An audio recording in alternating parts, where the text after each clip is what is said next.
Expect the best used car deals guaranteed. Visit arnoldclark.com.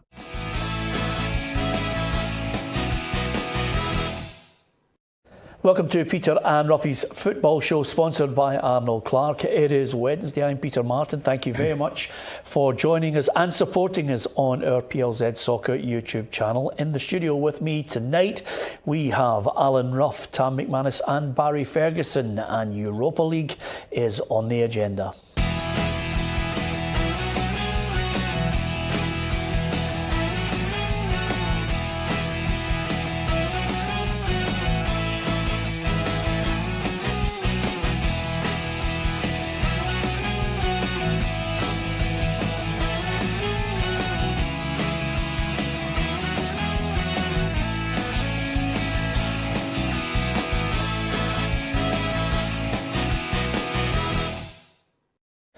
Lots to talk about on the European front and, of course, domestic issues. Scottish Cup to look forward to tonight, a replay between Kilmarnock and Aberdeen. And we'll look back at last night's amazing game between Motherwell and St Mirren, which eventually Saints won on penalties. But let's cut to the chase. Ibrox Park, Rangers against Braga. Two teams with contrasting fortunes at the moment domestically. Are you confident, Barry Ferguson? Look, Braga, no doubt, that's 9 games. I think they've been on a great run. Rangers are different since the winter break. But when it's in Europe, Peter, it's a bit different in terms of it'll give them a break for the league campaign where they've not been producing their best form. And at a full house at Ibrox on a European night under the lights, it's a great stage to play on. So hopefully the fans can get behind the team. And also you've got to think of Braga, because I would imagine a lot of their players have never experienced playing in a stadium in an atmosphere like Ibrox on a European night. Yep, and of course, the key to it all, according to manager Steven Gerrard, is concentration. We're at home. We want to be really front foot and positive and aggressive like we always have been. We want to try and lift the crowd and get them with us. That's very important. But to answer your question, there is going to be times in the game where we're going to have to be really organised, have real good balance behind the ball, because these are the team on the counter-attack. If you're not, they can hurt you badly. Well, if ever there was a lesson that anyone wanted to try and relay to their players, Roughie, it must be Atletico Madrid against Liverpool. If Rangers could somehow replicate the organisation that Diego Simeone has for Atletico Madrid, then it would be a clean sheet and then maybe nick a goal. Yeah, I think it's a new format now. Obviously, it's the 2 legs. I think Rangers have been better away from home, which I think is a bonus.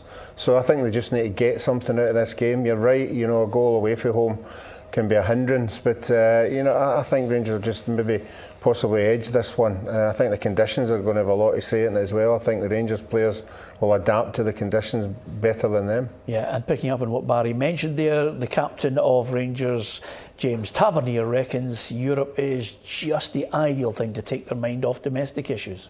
Yeah, I believe the European competitions brought the best performances from our team. They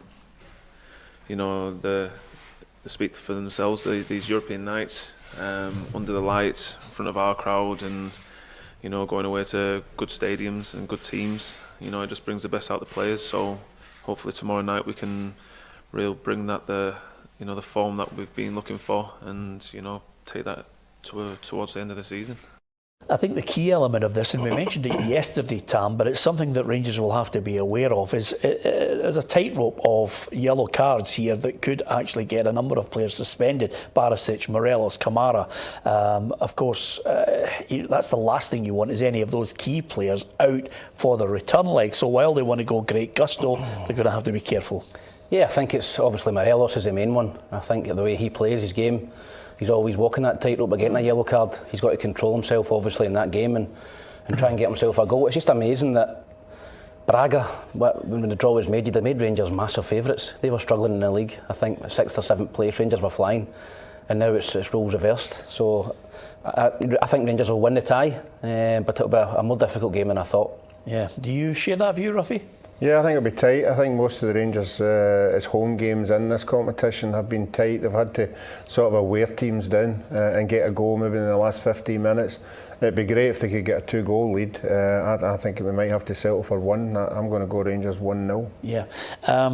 You, Barry, I presume, think Rangers can edge it? Yeah, for the simple fact, Peter, I've played in enough games in Europe at Ibrox when I've come up against strong opposition, and you've kind of seen the players in the opposition look round about and see the kind of atmosphere they create in a European night. So I think that could be key. I don't think the Braga players, a lot of them would have experienced that sort of stadium and atmosphere in the European night. So I think that'll go against them.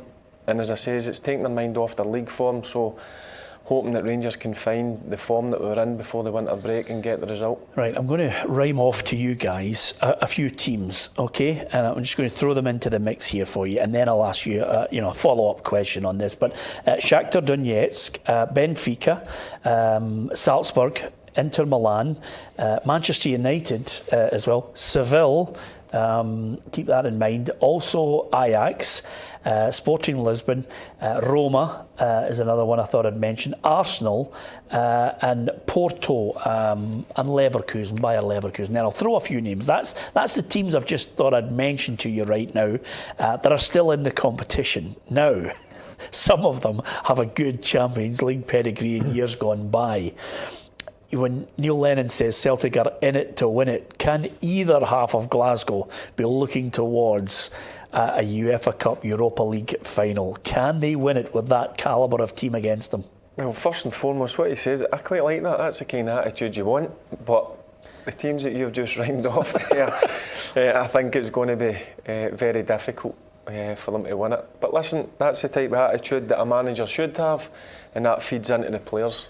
Yeah, that's what I call the classic probability answer that Roughie's been, peddling for the last. They'll win it. No, they'll not win it. Oh, that's okay. I like the attitude. Fine. Yeah, I like the attitude too. Yeah, but realistically, Roughie, just the teams you read out there, they're not Champions League teams. No, they're Europa teams. They're not, top Champions League teams. So the point you're making, they're not the forces they once were. Yeah. I think. Celtic have played the Shakhtars. They've played all these other ones that you've mentioned, the Salzburgs and all that. I don't think they'll win it, but it'd be fantastic if both of them could get quarter-finals, semi-finals. Yeah, Lazio flying in the Serie A. I think they're joint top of the league with Juventus. Celtic beat them home and away. So I think they've got every opportunity. I actually thought you were rhyming off my coupon on Thursday when you started getting the teams out. I mean, I love your optimism. That you've just literally opened the door to the land of Oz and that lovely colours there by mentioning Lazio, because that, rightly so, is something that I think Celtic fans will look at. I'm not dismissing, the chances of Rangers defeating Braga at home, and certainly not Celtic pulling off something away in Copenhagen, because I think Copenhagen. Celtic should look at that and say to themselves, you always think, I don't know about you, but you always think Celtic can score. Absolutely. Away from home, they've been excellent. I think, as I mentioned Lazio before, they're absolutely flying in Serie A. They just come off a beat Inter Milan as well.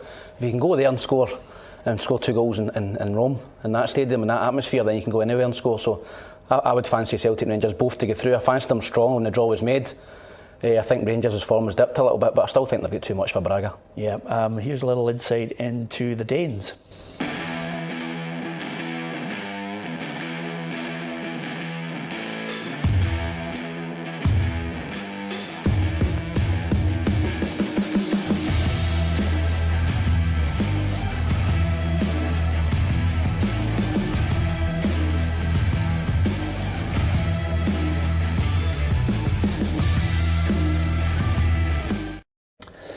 Yeah, I think Celtic can go there with confidence, Barry.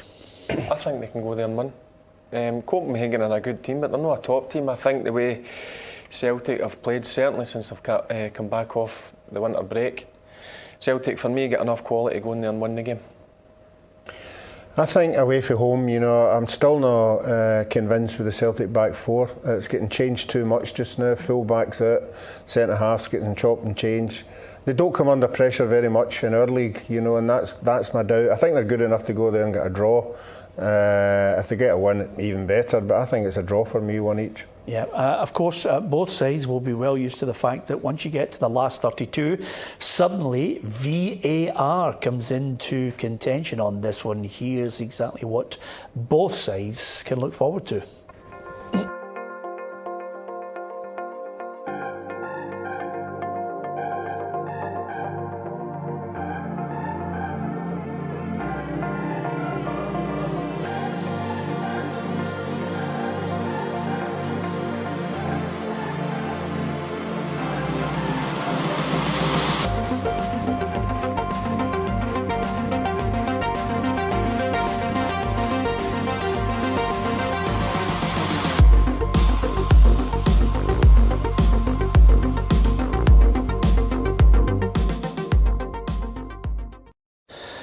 Well, rather than rewrite history, let me tell you that, you know, if you look back over the programmes over the last year, when we were talking about VAR, everybody way back at the start was saying, yep, we need it, we need to help the referees, we need to get behind this, we've got to find the money for technology, especially in Scotland. We all said it on the programme. The problem seems to be, Roughie, the way it's being implemented that's proving to be a nightmare. Yeah, I prefer, as I've seen on a couple of occasions, the referee making a decision and then going over to the halfway line and having another look at it, and he's the one that makes a decision, not somebody sitting in a studio, and we get it quicker and they've given the referee a chance to have another look at it and then make the decision. Well, funny you say that, because that's exactly what will happen more in the Europa League. Right. The referees have the instruction, Tam, to go over to the trackside where the television, where they will make the final call on it. I think that should happen, not with great regularity, but that should happen as well as what we're all crying out for is stop analysing every decision, look at key big decisions, and then if that's a big decision, let the referee have the final call. Yeah, I think it's a good call. I think go and get the referee makes a decision, it's quicker as well. You know, in England it's taking 2 and 3 minutes, you know, they're going to the studio, they're coming back. You know, fans are starting to chant, it's a shambles. I was just saying to Barry there, the offside drill for me is a joke. I think if you're an attacking player, any part of your body is onside, you're onside. But it's the opposite just now. It's any part of your body's offside, you're offside. Giroud the other night, his toe was offside. You know, it's people go to the games to be entertained. They want to go and see goals and chances and quality. You know, I just think the rules, I feel sorry for the referees because they're not implementing it. It's the rules in the studio back, wherever they're doing it. Yeah, and I think at that point, picking up or taking it further, if the referee wants an extra pair of eyes, then let him see them on the monitor with the replay, and that's it, Barry. Yeah, I agree with the monitor. I think it's only happened once when it's been down in England that the referee, I think it was the Crystal Palace game, he went over and he checked the monitor. I think that's the way it should be. What Roughie and Tam says, I totally agree. Why is it going back to a studio 150 miles away? Let the referee decide. He's the one that's refereeing the game. Yeah, absolutely. Let's hope we're not talking about refereeing decisions that suddenly deny Rangers and Celtic a good performance in Europe and a positive result. Fingers crossed for both of them. I won't mention coefficient and insult your intelligence. We just want good results for both sides on this one, because you want to be fiercely patriotic and Scottish against European opposition. So we've talked about VAR. We're still talking about cup competition. I have to say, Champions League last night, absolutely incredible. You know, we had an argument about this. If you have a look at the results, first of all, there are things that stand out for me, Roughie. One is the defensive organisation of Atletico Madrid, which was a joy to behold. It might not be great viewing if you're a Liverpool fan, but they were so well organised. And then, of course, we'll talk about, Alfie Inge Holland's son is ripping it up for Borussia Dortmund, and he scored a wonder goal of 2 last night. It was absolutely incredible in the win over Paris Saint-Germain. But of those 2 games last night, Roughie, you're talking about managers who make a difference. Managers who have a plan, a specific way to defend, and every player knows what they're doing. And that was Atletico Madrid. Yeah, and they've been doing it year on year. You know, Mourinho used to do it with Chelsea when they go away from home. they would just go, right, nothing each. We'll just go 90 minutes and it'll end up nothing each, and lo and behold, it would. They do it as well. They score a goal, and if you can break them down, you're a right good side, and that's what Liverpool will have to be for the replay. Yeah, and you mentioned there Mourinho did it with Chelsea. Mourinho won the Champions League with Inter Milan, boring his way to it. But I mean, at the end of the day, Liverpool still had to work out a way to try and counter it, to get balls into the box. They were quite happy to let them cross it from anywhere. They were very narrow. I watched the game. You know, they did, everybody behind the ball in Liverpool got it. They encouraged the ball out wide, and then they thought we'll defend the cross. The two centre backs headed it out all night. You know, they must have had the tattoo in the head of the ball. Brilliant defensive performance. I still fancy Liverpool to beat them at Anfield. I think if they can get an early goal, I think Atletico could crumble. But brilliant performance last night from Atletico, and Simone's different class, isn't he? I don't know about you, Barry. I absolutely love the Champions League, the technical ability on it, and some you do get some rotten games. But the only criticism I have of it is I think it will become very difficult for clubs out with the super clubs to win anything. I think the days of heralding a Steaua Bucharest in the final, an Ajax, a Porto, I think they're long gone. Especially at this stage, seeing it goes into the last 16, this is the top teams with top players. And going back to that game last night, I've only seen the highlights, but that takes hours and hours on a training ground. Yeah. And it's not just the manager that's got to do it, the players have got to believe in it as well. And the way he's coaching must be frightening. I would love to go and watch him. Yeah. I'd love to go and watch him. He's an entertainment in his self-track side as well, because he's whipping the fans he's a up. cheerleader. Yep. He's got the fans going crazy, and then just a wee nod to the chairman or the president as well. But the guys will tell you, if you see a manager like the sideline, you get a bit off that. I love that. The manager's in it with him. I don't like a manager that goes and sits in the dugout and sits down for 90 minutes and doesn't say a word. I would prefer a manager like him out screaming and shouting and mixing in with the fans as well, getting them going. That's how the Celtic boys love Barry. Well, he's always out there, giving it everything. Absolutely. We actually did a documentary on Barry, and all it was a drone just following him, coming out and shouting at the referee, as players, everything. It was a great insight into it. You're very much like that as a manager. I'll tell you one thing, if you were a manager last night in the Motherwell dugout and St Mirren are 4-1 up, Roughie, you're pulling your hair out. I mean, I phoned Darren Jackson at one point and I said, what is happening in that match you're at? And he said, it's incredible. Motherwell have just lost it completely, and St Mirren are no great shakes, but they're 4-1 up. Yeah, I couldn't believe it when I heard it myself, 4-1. I'm sure Jim Goodwin would have been beating his head, the way it was going, when they come back into it again, that but by all accounts the penalties are just as bad as some of the goals that were being lost. So you take it and you move on, and that could just kick-start St Mirren's season. A great line from Jim Goodwin. I was slightly embarrassed at losing a three-goal lead, but he wins in penalties, who cares? Exactly, and it's amazing because St Mirren have struggled to score goals all season and they've been really solid. It was a total role reversal last night. They scored 4 goals the first half. Nobody could believe it. You're thinking, I had a couple of St Mirren fans that I know text me at half-time saying this game isn't finished yet, and I'm going, what, it's 4-1? Yeah. But I think it's just the life of a St Mirren fan, and then obviously it goes to 4 each, and it's a told you. We'll get beaten penalties and all that, but they got through, and that's the main thing. But Goodwin will be pulling his head out with someone defending. Yeah, absolutely. I don't think he'll be pulling too much of his hair out. Now it's gone grey. And that was before the game. Aberdeen, Kilmarnock, the replay. Mm-hmm. Who wins it? I'm going to go for Aberdeen.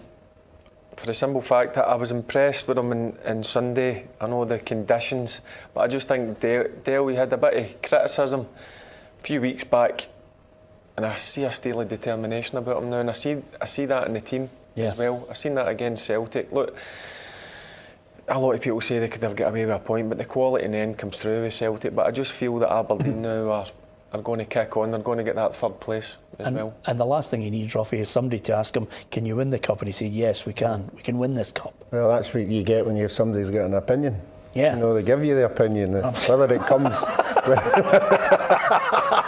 Absolutely. Whether he's talking a lot of rubbish, in that case, we're chipping in money for you to go up to Aberdeen to see if we can get a 3-day course on it from Derek McManus.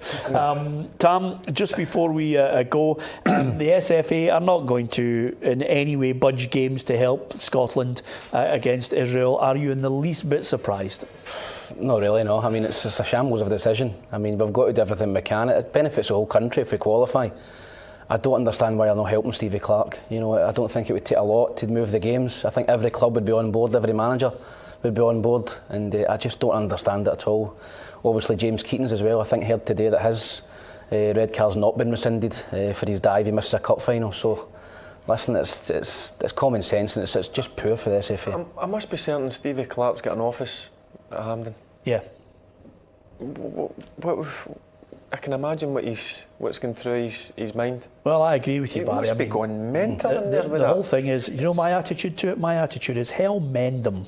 Because see the SFA, they should get it right in the neck. If Israel can move their fixtures to help their country, we can't. See if we don't qualify, hell mend them. It's their fault. I get we've got some players that play down in England, but quite a lot of them play in the Premier League up here, and I do not understand why they don't want to help the national team, because let's be honest, it's not been great the last few years. No. We've got a manager in, we want to try and get behind them and try and help them as much as possible, and they come out with this. And by the way, I have to say, I'm glad you highlighted James Keating's. The lack of football knowledge in that building at Hampden is absolutely astounding. If that is not a clear opportunity to rescind, you know, the decision, I do not know. He's missing a final. He's missing a final. It was a clear body check on him. The thing about it is, the association have changed the rules now that if you do get sent off in a semi-final in the big cups, you can play in the final. I know it's only the Challenge Cup, but still to take it away. It's the Challenge Cup. I know. The boys missing a final. It's a clear foul for the Rangers player. I actually watched the game. I took an interest in it because obviously I've heard quite a few things about the young Rangers players, and I was actually, James Keating was walking off. He was shocked. He couldn't believe it. Disgraceful decision. Yep, absolutely. And wow, Barry even watches the Rangers under-20s. What a fan he is. He's absolutely Got Rangers TV in every room. Watches everything, by the way. Yep, sure. Okay, yeah, absolutely. He's got it on every telly, and a different pair of flip-flops for each television. So, just before we go, great to have Roughie and Barry, of course, looking like two peas in a pod. And well done to your man here who's wearing his new top today. Tam, you look absolutely sensational. Obviously, Tam is replying. He's put in a few shekels here and there, got a few freebies as well, and he's looking absolutely magnificent in his new gear. Wait till you see him on our Facebook Live with his jacket. It is priceless. Anyway, still a chance for you to get Andy Cameron on the podcast. It is a gag a minute with Tam Cowan, Roughie and myself. It's great. Give us your comments on social media. Our figures are going up and up and up. Thank you for joining us on the programme on Twitter, our Facebook Live Monday to Friday, and our YouTube channel. Subscribe to PLZ Soccer. We'd love to have you on board as part of the football family. And I can tell you we've got a really good guest coming up on our podcast for this week as well, not to be missed. So from Roughie, from Tam wearing his new gear, and Barry Ferguson and myself, Peter Martin, thanks for watching.